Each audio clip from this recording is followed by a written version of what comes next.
ওর ভিত্তি করে nuclear medicine ইমেজিংটা হয়। তো এখানে 3 ধরনের ইমেজিং ব্যবহার করা হয়। প্ল্যানার সিন্টোগ্রাফি বা গামা ক্যামেরা বলে। ক্যামেরা মানে ছবি না, ইমেজ ছবি তুলে যেন বলে গামা ক্যামেরা বলে। এটাকে বলে সিঙ্গেল ফোটন ইমিশন টমোগ্রাফি। আর একটা পেট পজিট্রন ইমিশন টমোগ্রাফি। এই দুটো ওয়াইডলি ইউজড হয়, কিন্তু এদের মূল ভিত্তিটা হচ্ছে রেডিও অ্যাক্টিভ পার্টিকেল। ওকে, তাহলে রেডিও অ্যাক্টিভ পার্টিকেল সম্পর্কে আমাদের একটু মূল ধারণা নিতে হবে, প্রবাবিলিটি সম্পর্কে ধারণা নিতে হবে, ডিকে কনস্ট্যান্ট সম্পর্কে ধারণা নিতে হবে, হাফ টাইম সম্পর্কে ধারণা নিতে হবে।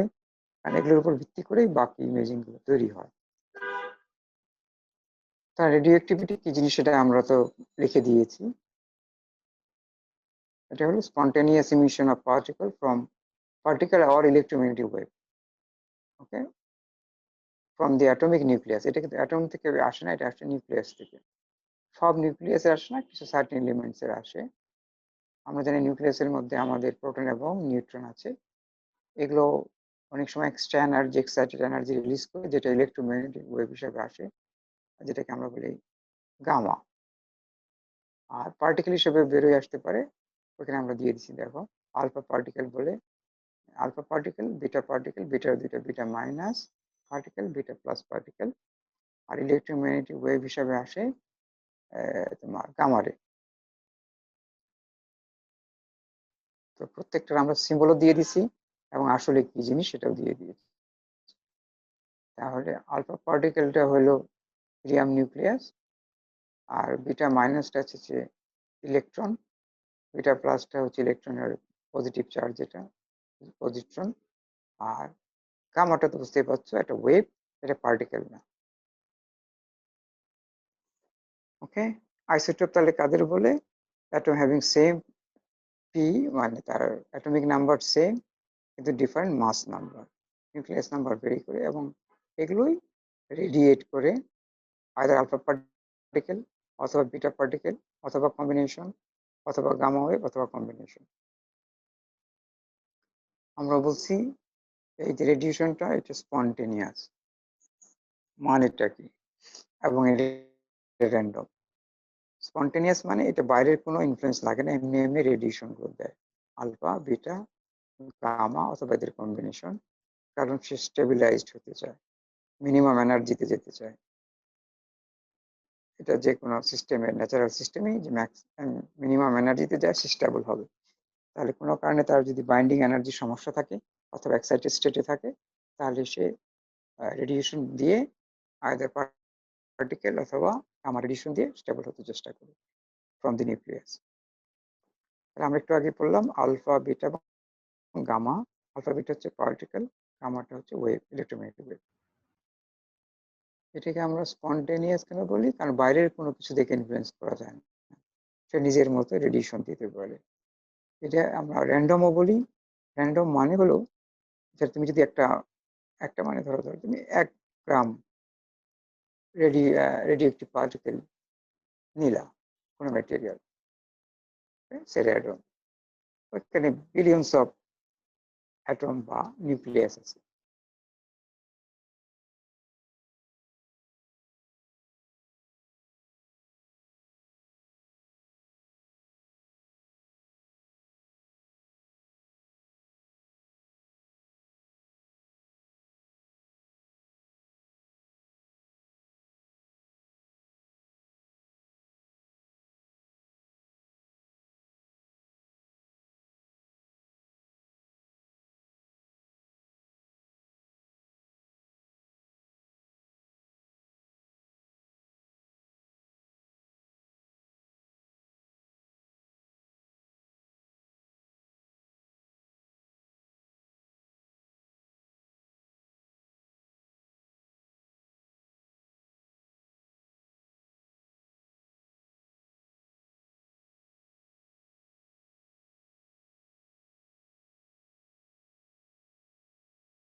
হ্যাঁ, ইমন, পাওয়া গিয়েছে লাইন?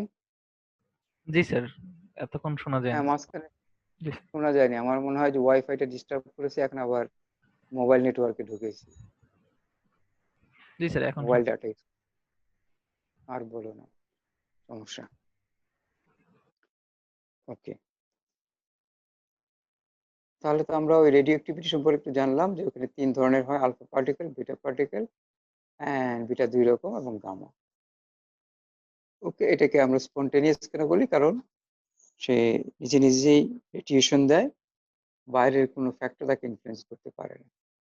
র্যান্ডম কেন বলি? কারণ আমরা যদি একটা ধরো 100 গ্রাম রেডিও অ্যাক্টিভ ম্যাটেরিয়াল নিলাম, ওখানে বিলিয়ন্স অফ নিউক্লিয়াস বা অ্যাটম আছে, কোনো মুহূর্তে কোনটা আমাকে রেডিয়েট করবে, ডিকে করবে, সেটা আমরা বলতে পারি না, দ্যাট ইজ এ র্যান্ডম।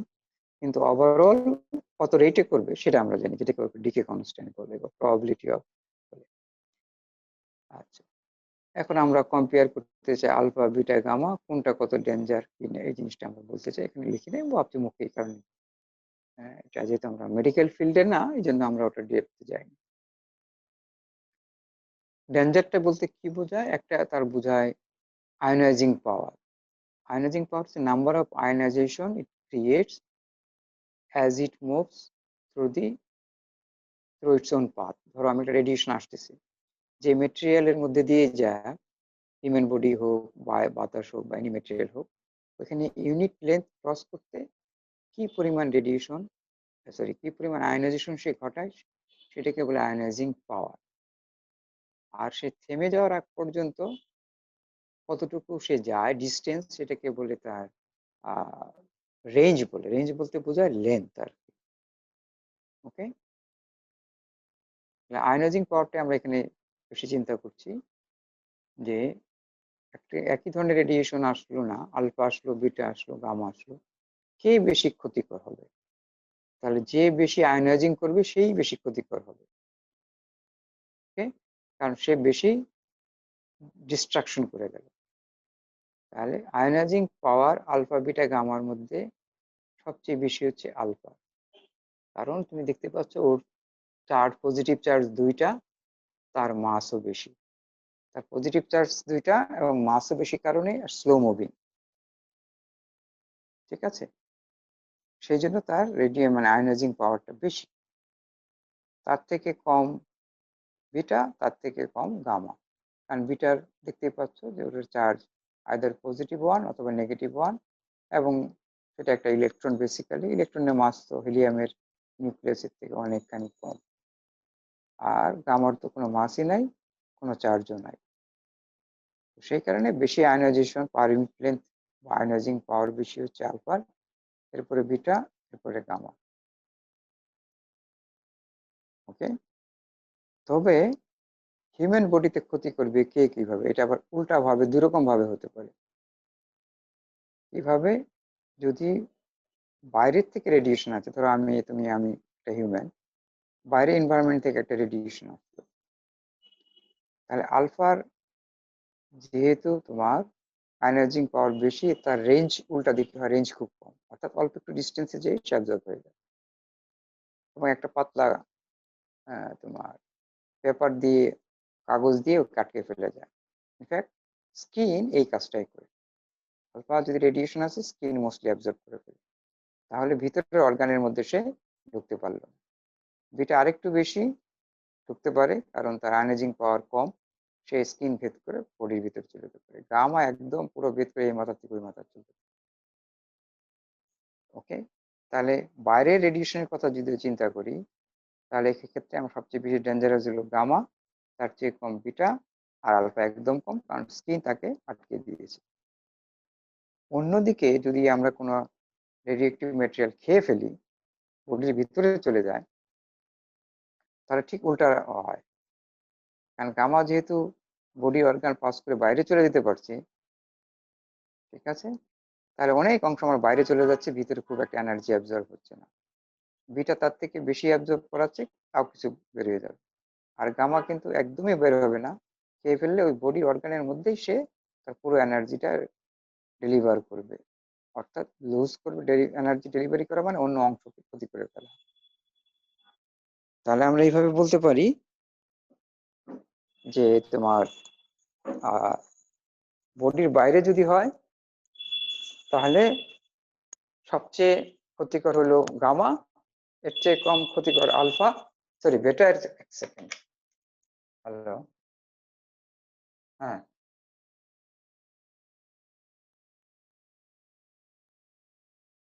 হ্যাঁ নিয়ে নিয়ে নিয়ে হ্যালো, শোনা যাচ্ছে? জি স্যার। হ্যাঁ, বলছি কি বাসার মধ্যে তো আমি এখন এই মুহূর্তে একাই, সব একটা লোক বেল দিলেও আমার জায়গা খোলার ব্যবস্থা করতে হচ্ছে, কি হলো। ওকে, তাহলে আমরা এখানে দেখতে পেলাম যে কোনটা বেশি, এটা নির্ভর করে যে রেডিয়েশনটা বাইরের থেকে বডিতে ঢুকছে না বডির মধ্যে অলরেডি আছে এখান থেকে বের করে দিতে চাচ্ছি। তাহলে বাইরের থেকে যদি ঢুকতে যায় তাহলে সবচেয়ে ক্ষতিকর হইলো গামা, কারণ স্কিন ভেদ করে, মাসল ভেদ করে অর্গানের মধ্যে ঢুকে পড়বে, কারণ তার পেনিট্রেটিং পাওয়ার বেশি। আর তার থেকে কম হচ্ছে বেটা, ওর পেনিট্রেটিং পাওয়ার গামার থেকে কম। আর আলফা পেনিট্রেটিং পাওয়ার সবচেয়ে কম, কারণ সে বেশি আয়নাইজেশন করে, সে স্কিনের মধ্যেই আটকে পড়ে। তাহলে স্কিনকে আমার ক্ষতি করবে, কিন্তু ভিতরের সফিস্টিকেটেড অর্গান যেগুলো আছে, ধরো লিভার বলো, টিউমার বলো, ব্রেইন বলো, বা এনিথিং ইনসাইড, এই সবগুলো সেফ, কারণ স্কিনে ওকে আটকে ফেলবে। আবার অন্যদিকে আমরা বললাম যে যদি মারিয়ে হয়, কি বলে, বডির ভিতরে যে হয়, যে কোনো আমরা রেডিও ম্যাটেরিয়াল বডির ভিতরে আছে, আমরা একটু পরেই দেখবো যেটাই আমরা করি বাস্তবে নিউক্লিয়ার রেডিয়েশনে, খেয়ে ফেলি, মানে ইনজেকশন দিয়ে অথবা খাওয়াই দেওয়া হয় ডোজটা, তারপর এখান থেকে রেডিয়েশন বের হয়ে ওটা আমরা মেজার করে করি, এটা পরে আমরা একটু পরে দেখবো। আর সেই ক্ষেত্রে সবচেয়ে বেশি ডেঞ্জারাস কে? সবচেয়ে বেশি ডেঞ্জারাস হচ্ছে আলফা পার্টিকেল। কেন? কারণ সে আর বডির মধ্যে অ্যাবজর্ব হয়ে যাচ্ছে, বডির অর্গানের ভিতরেই তুমি যেখান থেকে খাওয়া দাও ওখান থেকে রেডিয়েশন, ওইখানে সে অ্যাবজর্ব হয়ে যাবে, কারণ তার পেনিট্রেটিং পাওয়ার খুব কম এবং রেডিয়েশন মানে ionizing power is very high. তার মানে সে সবচেয়ে বেশি ক্ষতি করবে, তার চেয়ে কম ক্ষতি করবে বিটা, তার চেয়ে কম ক্ষতি করবে আলফা, কারণ আলফার পেনিট্রেটিং পাওয়ার বেশি বলে সে কিছুটা বডির মধ্যে অ্যাবজর্ব হবে, বাকিটা বেরিয়ে চলে যাবে। তাহলে একটা ইন্টারেস্টিং পয়েন্ট, আমরা কিন্তু বলতে পারবো না যে কোনটা বেশি ক্ষতিকর কোনটা বেশি ক্ষতিকর না, এটা ডিপেন্ড করছে যে বডির বাইরে থেকে আসছে বডিতে নাকি বডির ভিতর থেকে বাইরে যাবে রেডিয়েশন।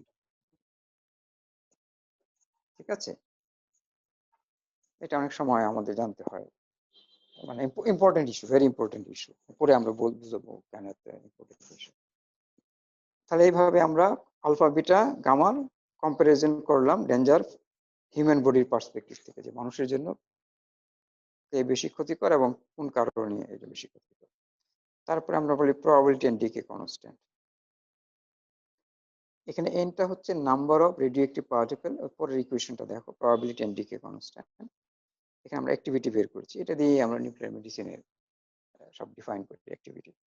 তাহলে অ্যাক্টিভিটিতে বুঝতে পারছো অ্যাক্টিভিটি মানে কিরকম কাজ করছে, কত বেশি শক্তিশালী হিসেবে সে বেরিয়ে আসছে। তাহলে যত বেশি ডিকে করবে তত বেশি রেডিয়েশন বা আলফা পার্টিকেল বের হবে। তাহলে অ্যাক্টিভিটিটাই আসলে হচ্ছে রেট অফ ডিকে। তাহলে এন হচ্ছে নাম্বার অফ আনডিকেড পার্টিকেল, ওকে, যারা ডিকে এখনো করে নাই। আর ডিএনডিটি হচ্ছে তাহলে কত রেটে সে ডিকে করছে, এটাকে আমরা বলি অ্যাক্টিভিটি। তাহলে বুঝতেই পারছো যে যত বেশি পার্টিকেল থাকবে অ্যাক্টিভিটি তত বেশি হবে। ওকে, সেজন্য আমরা A equal to minus N. Minus মানে হলো যে এন যদি বেশি থাকে অ্যাক্টিভিটি বেশি হবে এবং আস্তে আস্তে এই অ্যাক্টিভিটিটা কমতে থাকবে, এই জন্য নেগেটিভ দিয়ে বোঝানোর জন্য করা, মানে এটা ট্রেডিশন যে অ্যাক্টিভিটি আস্তে আস্তে রেডিয়েশন বাড়তে, মানে রেডিয়েশন হতে থাকবে, কমতে থাকবে এবং অ্যাক্টিভিটিও কমতে থাকবে। এটাকে আমরা বলি তাহলে প্রপোর্শনাল কনস্ট্যান্ট এ ইকুয়াল টু ল্যামডা। এটা খুব ব্যবহার করা হয়।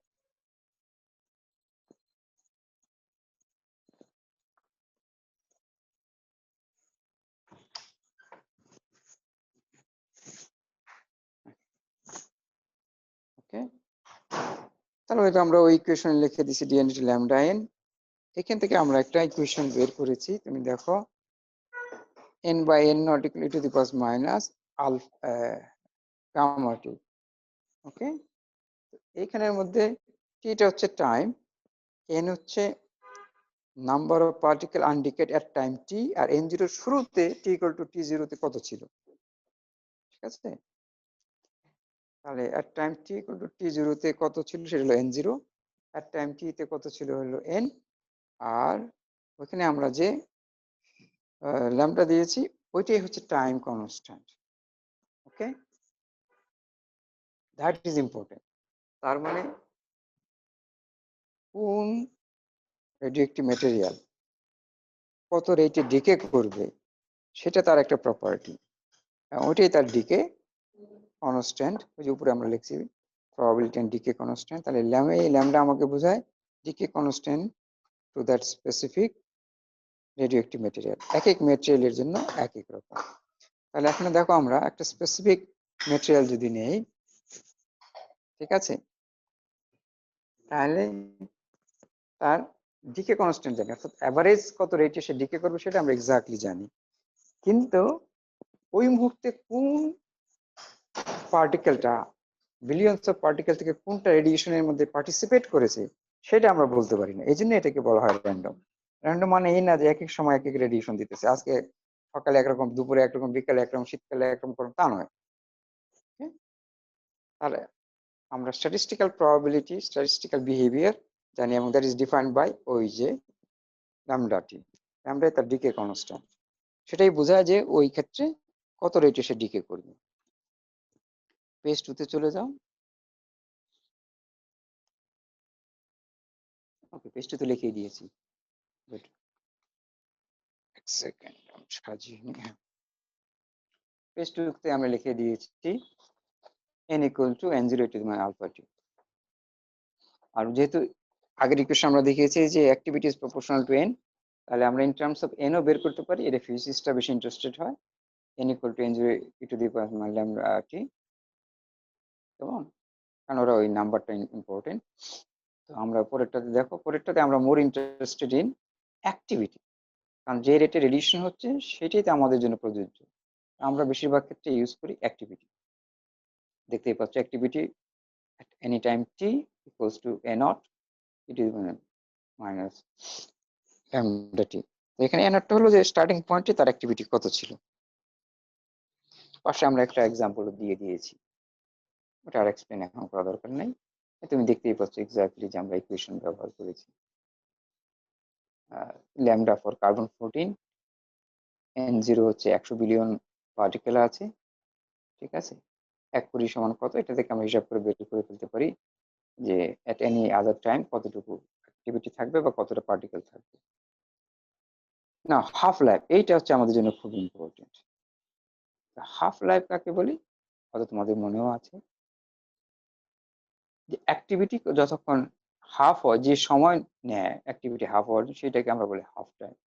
দেখো ওখানে আমরা বুঝিয়ে দিয়েছি, এ যখন a0/2 হবে, অরিজিনাল শুরুতে যা ছিল তার অর্ধেক হবে, এই অর্ধেক হতে যে সময় নেয় সেটাকে বলে হাফ টাইম।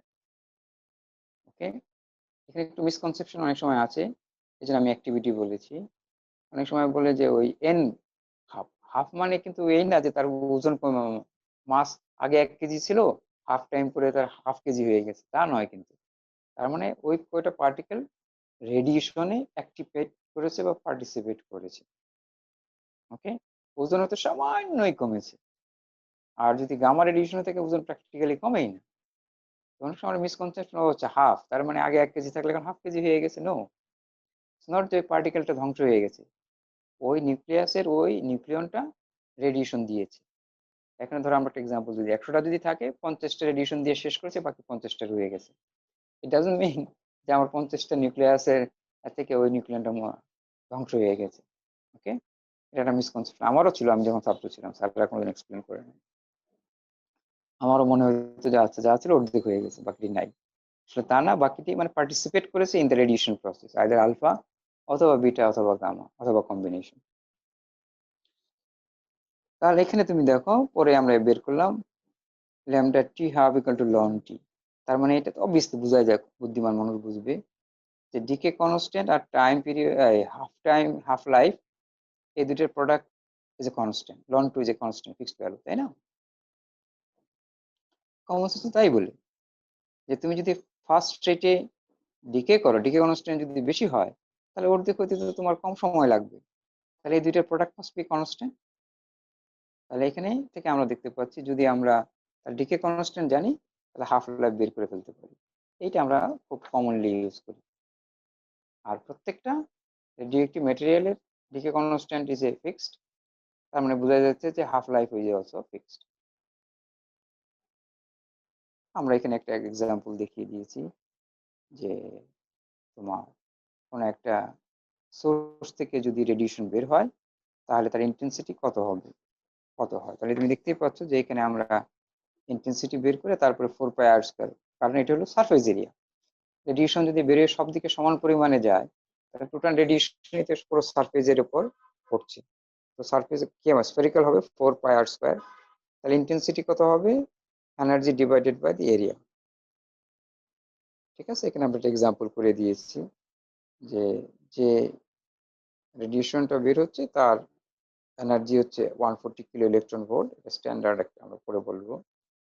ওকে, ইনিশিয়ালি 1 মাইক্রোকুরি ছিল, এম মানে এখানে মিলিকুরি, সরি মাইক্রো তো মিলিকুরি দিয়েছি, 1 মিলিকুরি আমরা বেকারেলও বের করেছি, কারণ আগে কুরি হিসেবে ব্যবহার করতো, কুরি ভদ্র মহিলার নামের সম্মানের জন্য, এখন ইউজ করে বেকারেল। সেটা থেকে আমরা ইকুয়েশন করে দেখিয়ে দিয়েছি যে ইন্টেন্সিটি কত হবে। ওকে, তো করে দেওয়াই আছে, করে দিয়েছি। আর ইকুয়েশন দিয়ে দিয়েছি, ডাটাগুলো দিয়ে দিয়েছি, কিভাবে আসলো সব করে দিয়ে রেজাল্টও দিয়ে দিয়েছি। ঠিক আছে না, এটাতে কোনো প্রবলেম তো হওয়ার কথা না, করে দিয়েছি, আমি একটু দেখবো আর কি।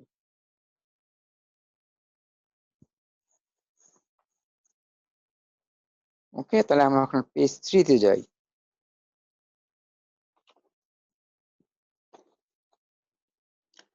গুড, এইখানে যে জিনিসটা দিয়েছি যে নিউক্লিয়ার মেডিসিন, এই নিউক্লিয়ার মেডিসিনে আমরা ইউজ করি রেডিও আইসোটোপ।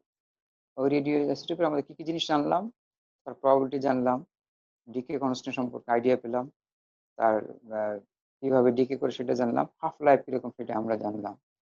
ওকে, এইখানে আমরা কতগুলো এক্সাম্পল এনেছি। তাহলে দেখো এখানে আমরা যেটা করি নিউক্লিয়ার মেডিসিনে, আমরা কিন্তু বাইরের থেকে রেডিয়েশন দেই না। একটু আগে আমরা বলছিলাম যে আমরা ইনজেকশন দিয়ে বডির মধ্যে সেই রেডিয়েশন ঢুকাই দিই, অথবা একটা গ্লাসের মধ্যে পানির মতো মিক্স করে রেডিও আইসোটোপটা খাইয়ে দিই। উদ্দেশ্যটা হলো এরকম, বুঝবা, যে আমি রেডিয়েশনটা খাইয়ে দিলাম, তাহলে বডির যে অর্গান, টার্গেটেড অর্গান থাকে, সব সব জায়গায় যাবে না, সে স্পেসিফিক স্পেসিফিক হতে পারে, যেমন লিভারে হয়, তোমার গলায় যে গলগণ্ড হয় সেখানে হতে পারে, ব্রেন হতে পারে, কিডনি হতে পারে, এগুলো মূলত এই কয়েকটা বেশি দেখে আর কি, লিভার, কিডনি, ব্রেন স্ক্যান। তাহলে এখানে কি হলো, আমার যদি এই যে জিনিসটা আমরা খাইয়ে দিলাম তার সাথে রেডিও আইসোটোপ দিয়ে দিলাম, যেটা রেডিয়েশন দেয়, তাহলে এখান থেকে রেডিয়েশন বের হবে। ওই রেডিয়েশন যদি আমরা বাইরে থেকে মেজার করতে পারি তাহলে আমরা বলে দিতে পারবো কোন জায়গায় কি আছে। কিভাবে, যুক্তিটা হচ্ছে এরকম যে ধরো আমরা লিভারের কথাই বলি, তাহলে লিভার যদি সব জায়গায় সমানভাবে কাজ করে তাহলে যে ম্যাটেরিয়ালটা আমরা দিলাম, বড় একটা লিকুইড, সে সমানভাবে অ্যাবজর্ব করবে, সমান অ্যামাউন্ট প্রত্যেক পয়েন্টে বা প্রত্যেক ভক্সেলে প্রত্যেক ভলিউমে সমান হবে। যদি সমান হয় তাহলে রেডিও আইসোটোপে সমানভাবে ডিস্ট্রিবিউটেড হবে। সমানভাবে যদি ডিস্ট্রিবিউটেড হয়, ওই যে আমরা দেখিয়েছিলাম না, n=n0 α t, তার মানে রেডিয়েশন কি হবে, রেডিয়েশন অ্যামাউন্ট অফ রেডিয়েশন যেটা বের হবে সেটা নাম্বার অফ পার্টিকেলের উপর ডিপেন্ডেন্ট। তাহলে সমভাবে যদি আমার অর্গানের ডিস্ট্রিবিউটেড হয় তাহলে প্রত্যেক জায়গা থেকে রেডিয়েশন সমান পরিমাণ আসার কথা। আমরা বাইরে থেকে মেজার যদি করতে পারি কোনোভাবে, পরে দেখবো কিভাবে আমরা করি। আর যদি কোনো জায়গায় একটু খারাপ থাকে, আরেক জায়গায় যদি বেশি থাকে, অর্থাৎ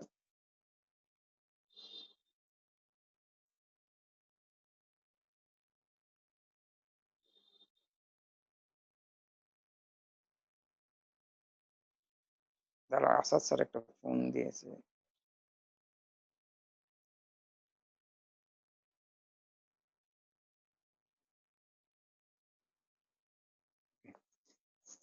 তাহলে বুঝতে পারো যে অর্গানের কোনো জায়গায় যদি কোনো কারণে অ্যাক্টিভিটি কমে যায় তাহলে সে কম অ্যাবজর্ব করবে, ওখান থেকে কম রেডিয়েশন বেরোবে। আর কোথাও জায়গায় যদি অ্যাক্টিভিটি মানে তোমার ক্যান্সার ট্যান্সার হলে আর কি, কোনো কারণে যদি বেড়ে যায়, ঠিক আছে, তাহলে সে বেশি অ্যাবজর্ব করবে, বেশি অ্যাবজর্ব করলে বেশি রেডিয়েশন হবে, তার মানে বাইরে থেকে রেডিয়েশনের আমরা যদি প্যাটার্ন মেজার করতে পারি কোনোভাবে, তাহলে কিন্তু আমরা বুঝে যাব যে ওই অর্গানের অ্যাক্টিভিটি কি অবস্থায় আছে, যে সব জায়গায় সমান আছে না কোথাও কম আছে কোথাও বেশি আছে। ঠিক আছে, this is the principal of nuclear medicine, যে আমরা রেডিও আইসোটোপ খাইয়ে দেই টার্গেটিং স্পেশাল অর্গান, স্পেশাল বলবো না, স্পেসিফিক অর্গান, হতে পারে তোমার লিভার, কিডনি, ব্রেইন, এটা সাধারণত বেশি হয় আর কি। তাহলে সেখানে যদি সে নর্মাল থাকে তাহলে তার ডিস্ট্রিবিউশন সমপরিমাণ হবে। ডিস্ট্রিবিউশন যদি সমান হয় সব পয়েন্টেই, তাহলে প্রত্যেক পয়েন্ট থেকে রেডিয়েশন বের হবে সমপরিমাণ। তাহলে রেডিয়েশন মেজার করে আমরা বলতে পারবো এটা ইউনিফর্ম আছে, অথবা কোথাও কম আছে কোথাও বেশি আছে। এর থেকে আমরা ইমেজ তৈরি করলে, রেডিও অ্যাক্টিভিটি ডিস্ট্রিবিউশনটা তৈরি করলে আমরা ইমেজ পেয়ে যাব যে আসলে কি হচ্ছে। তো it's a sort of functional imaging, অর্থাৎ আমার যে অর্গানটা আছে সেটা প্রপারলি ফাংশন করছে, সমভাবে করছে না কোথাও কম কোথাও বেশি হয়ে গেছে। যেমন সাধারণত টিউমার হলে অ্যাক্টিভিটি বেড়ে যায়, অথবা কোনো জায়গাটা যদি মরে যায় তার অ্যাক্টিভিটি কমে যাবে, বা মরে না গেলেও ধরো যদি তার ইনঅ্যাক্টিভ অ্যাক্টিভিটি কমে যায়, তাহলে আমরা ধরে নিতে পারি যে জায়গায় প্রবলেম হয়েছে তার সেই অ্যাক্টিভিটি কমে গেছে, সেই জন্য সে অ্যাবজর্ব করেছে কম, সেখানে এই জন্য ওই জায়গা থেকে রেডিয়েশন বেরোচ্ছে কম। তাহলে বাইরের থেকে রেডিয়েশন মেজার করি আমরা ওই অর্গানের অ্যাক্টিভিটি বা ফাংশনাল অ্যাক্টিভিটি বলি আর কি, যে ফাংশন প্রপারলি করছে কিনা। এখানে আমরা তোমার অনেকগুলো লিস্ট দিয়েছি যেগুলো রিয়েল লাইফে বেশি ব্যবহার হয়। দেখো, উপরের তিনটা হচ্ছে গামা এমিটার, আর নিচের আমরা কটা চারটা দিয়েছি এগুলো হলো প্রোটন এমিটার। হ্যাঁ, পজিট্রন এমিটার। তো এটা আমরা পরে দেখবো যে পেটের মধ্যে পেট স্ক্যানিং সিস্টেম এটা ইউজ করা হয়। আর উপরের গুলো আমরা দিয়েছি গামা এমিটার। কি দিয়েছি? স্ট্রনশিয়াম, টেকনিশিয়াম 99M, এম মানে মেটাস্টেবল। ওকে, এইটা আইডিয়ালি খুব ব্যবহার হয়। কেন? ওখানে তুমি পাশের ডাটাগুলো দেখলেই বুঝবা। তার হাফ লাইফ হচ্ছে 6 আওয়ার, আর তার photon energy 140 kilo electron volt. এগুলো আমাদের খুব ইম্পর্টেন্ট। আয়োডিন 123, 125, 131। তাহলে দেখো 123 হাফ লাইফ কম, কিন্তু অন্যগুলোর বেশি। তো এখন আমরা কি চাই? হাফ লাইফ, যেহেতু সে গামা এমিটার, কারণ আমার বডির মধ্যে আমরা খাইয়ে দিলাম, তাহলে ও বডির থেকে না বেরোলে তো আমরা মাপতে পারবো না, মেজার করতে পারবো না। ওকে, তাহলে আমরা যে রেডিয়েশন মেজার করবো ওকে বডির থেকে বের হইতে হবে, এবং বডিতে যতটা কম ক্ষতি করে সেটা আমাদের বিবেচ্য বিষয়। তাহলে কি আইডিয়ালি কি হওয়া উচিত? It must be gamma emitter, যে ওখান থেকে রেডিয়েশন হবে এবং রেডিয়েশন বেরোয় আসবে, তাহলে আমি মাপতে পারবো। আর এটা যেন তাড়াতাড়ি শেষ হয়ে যায়। তাহলে কি চাই? তার হাফ লাইফও কম চাই। ওকে, তাহলে আমরা চাই সে শুধু শুধু গামা এমিটার হবে, আলফা বিটা হবে না। কেন না? আলফা বিটা হলে বডির মধ্যে অ্যাবজর্ব হবে, বাইরে কিছু আসবে না। বাইরে কিছু যদি না আসে তাহলে তো আমরা মেজার করতে পারবো না, তাহলে আমরা মেজার কিছুই করতে পারলাম না, অথচ তার রেডিয়েশন তার বডির অর্গানকে ক্ষতি করবে। সুতরাং আমরা চাই must be ideally gamma emitter. আর কি চাই? হাফ লাইফ যত কম হবে তত দ্রুত সে শেষ হয়ে যাবে। তাহলে আমরা তো চাই দ্রুত শেষ হয়ে যেতে। তবে হ্যাঁ, প্রবলেমও আছে। খুব দ্রুত যদি শেষ হয়, তুমি বডির মধ্যে ইনজেকশন দিলা আর মেজারমেন্ট নেওয়ার আগেই তার 30%, 40% কমে গেল, তাহলে তুমি প্রপারলি মেজার করতে পারবে না। এক সাইড থেকে মেজার করে এক সাইডে যাওয়ার আগেই 10% কমে গেল বা 20% কমে গেল, এক্সাম্পল। তার ওই 10% কি রেডিয়েশন কমে যাওয়ার জন্য কমে আসছে, রেডিয়েশন পেলাম, নাকি অর্গানের প্রবলেমের জন্য, সেটা আর বুঝতে পারবো না। তাহলে আমাদের বোঝার উপায় হতে হবে, যেই সময় ধরে আমরা মেজার করব ওই সময়টুকের মধ্যে যেন তার নাম্বার অফ পার্টিকেলটা, রেডিয়েক্টিভ পার্টিকেলটা যেন না কমে যায়। কমে গেলে আমরা কিন্তু বুঝবো না যে এটা তার ফাংশনের খারাপের জন্য কমে গেছে, নাকি নাম্বার অফ পার্টিকেল নিজেই কমে গেছে, রেডিয়েট করে ফেলেছে বিফোর আই মেজারিং। ঠিক আছে, এই জন্য একটা ব্যালেন্স করতে হবে, যে খুব কম হলেও মুশকিল, খুব বেশি, খুব কম হলে আমরা মেজারমেন্ট ভুল হবে, আবার খুব বেশি হলে মেজারমেন্ট ঠিক হবে কিন্তু বডির ক্ষতি করতেই থাকবে। সেই দিক থেকে তুমি খেয়াল করে দেখো, technetium 99 is very ideal. 6 hour, তাহলে 6 ঘন্টা পরে পরে যা আমরা খাইয়ে দিব তার নাম্বারটা হাফ হয়ে যাবে। আর আমাদের মেজারমেন্ট নিতে যদি 2-3 মিনিট লাগে বা 5 মিনিটও যদি মনে করো, তো 5 মিনিটের তুলনায় 6 আওয়ার অনেক বড়। অর্থাৎ আমরা কম্পেয়ার করলে তার রেডিয়েক্টিভিটি একই হওয়ার কথা। তাহলে যদি রেডিয়েক্টিভিটি কম পায় তাহলে বুঝতে হবে অর্গানের problem, not the radiation particle কমে গেছে। আর ও এনার্জি দেখো 140 কিলো ইলেকট্রন ভোল্ট, এটা একটা আরেকটা ইম্পর্টেন্ট ইস্যু। এনার্জি যদি খুব বেশি হয়, ওটা তো আমরা যে যন্ত্র দিয়ে বা যে ক্রিস্টাল দিয়ে মেজার করব তাকে তো অ্যাবজর্ব করতে হবে, নাহলে তো হবে না। এই 140 kilo electron volt is very ideal. খুব বেশিও না, খুব কমও না, খুব কম হলেও মুশকিল, খুব বেশি হলেও মুশকিল। তো সব দিক থেকে technetium 99 M is a very important one. এটা আইডিয়ালি ইউজ হয় খুব বেশি, কারণ তার হাফ লাইফ 6 আওয়ার, খুব কমও না খুব বেশিও না। আবার যে ফোটন এনার্জি বা গামা এনার্জি রেডিয়েট করে সেটা 140 থেকে 150 কিলো ইলেকট্রন ভোল্টের মধ্যে হয়, which is good sensitive energy range, যেটা দিয়ে আমরা ইজিলি তার এফিসিয়েন্সি মেজার করতে পারি। খুব কম হলেও মুশকিল হয়, খুব বেশি হলেও প্র্যাকটিক্যালি মুশকিল হয়। তো এইসব পয়েন্ট অফ ভিউ থেকে টেকনিশিয়াম 99 ইজ আইডিয়ালি ইউজড। আর আয়োডিন ব্যবহার করি বিশেষ করে গলার ক্ষেত্রে। গলার মধ্যে এই যে টিউমার গুলো হয়, এটা আমরা দুই কারণে ইউজ করি। একটা ইউজ করি তোমার আয়োডিন 123, এটা তার অ্যাসেসমেন্ট করার জন্য। আর অতিরিক্ত অ্যাক্টিভ হলেও আমরা ওগুলোকে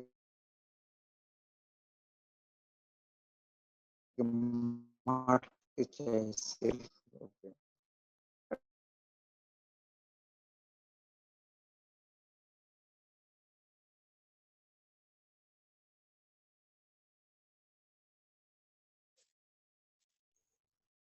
যারা একটু লাইনে থাকো একসাথে।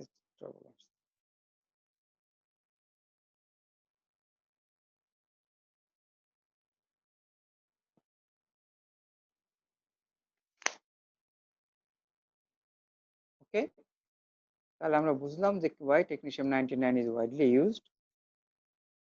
ওখানে আমরা ডাইনে একটা ইকুয়েশন তৈরি করে দিয়েছি, আগেরটাই আর কি, যেটা ওখানে আমরা সুন্দর করে লিখছি, এখানে শর্ট করে লিখছিলাম হয়তো।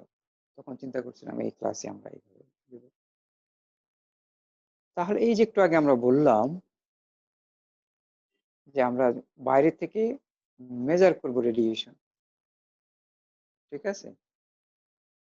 তো সেটা যেটাতে মেজার করি তার একটা নাম হচ্ছে গামা ক্যামেরা।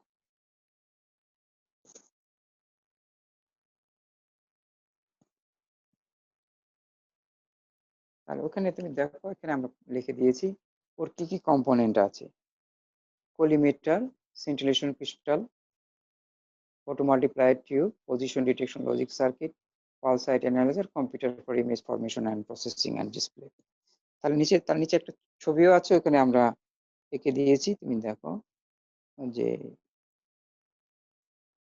কি কিভাবে ওরা থাকে, তারপর আমি এক্সপ্লেন করে দিচ্ছি।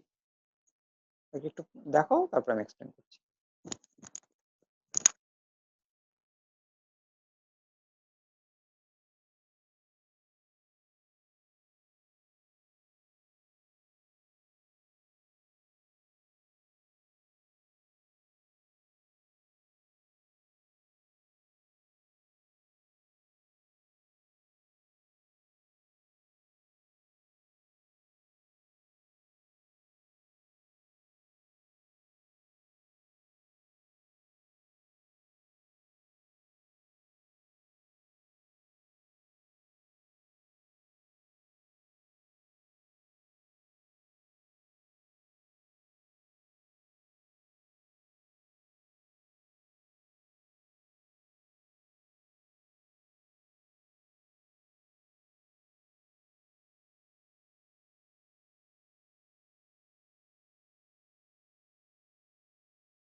হ্যালো, জি স্যার। হ্যালো, শোনা যাচ্ছে? জি স্যার। এই জি বড় মুশকিল, স্যার। এখন এখন লাইনই দেখাচ্ছে না, অথচ শোনা যাচ্ছে। আমার কাছে তো মনে হচ্ছে লাইন গেছে কেটে। না স্যার, স্যার আমাদের নাকি এইটা 3 মিনিট আছে, আর আমরা কি স্যার আবার ঢুকবো? একটু ঢুকতে হবে আর কি। জি স্যার। তাহলে দেখো গামা ক্যামেরা। তাহলে গামা ক্যামেরা কি? গামা ক্যামেরা হচ্ছে ওই যে বডির ভিতর থেকে যে আমরা রেডিও অ্যাসিড খাইয়ে দিলাম, ওইখান থেকে যে রেডিয়েশন বেরোচ্ছে, আমরা এখানে ধরে নিচ্ছি যে ইটস অল গামা। কারণ আলফা তো বেরই হবে না, বেটাও সামান্য বের হবে, অনেক ক্ষতি করে ফেলে, ওগুলো আমরা খাওয়াই না। ওই ধরনের রেডিয়েশন দেওয়া হয় যে শুধু গামা এমিট করে। আচ্ছা, তাহলে ওই রেডিয়েশনটা যে বের হবে, তাহলে ওটাকে আমাদের মেজার করতে হবে। তাহলে বাইরের যে যন্ত্র দিয়ে আমরা বা যে ক্যামেরা বা সিস্টেম দিয়ে মেজার করি, ওর নামই হচ্ছে গামা ক্যামেরা। তাহলে ওকে আমরা রেডিয়েশনটা মেজার করব। মেজার করতে কি কি জিনিস লাগে সেটা এখানে আমাদের দেওয়া আছে। আমরা compound collimator, scintillation crystal panel, photomultiplier tubes, position detecting logic system, pulse height analyser, তারপর তো অবশ্যই এরপরে কম্পিউটার, এরপর ইমেজ প্রসেসিং এর জন্য, ডিসপ্লের জন্য সবকিছু লাগে আর কি। ওটা আমরা এক্সপ্লেইন করবো নেক্সট।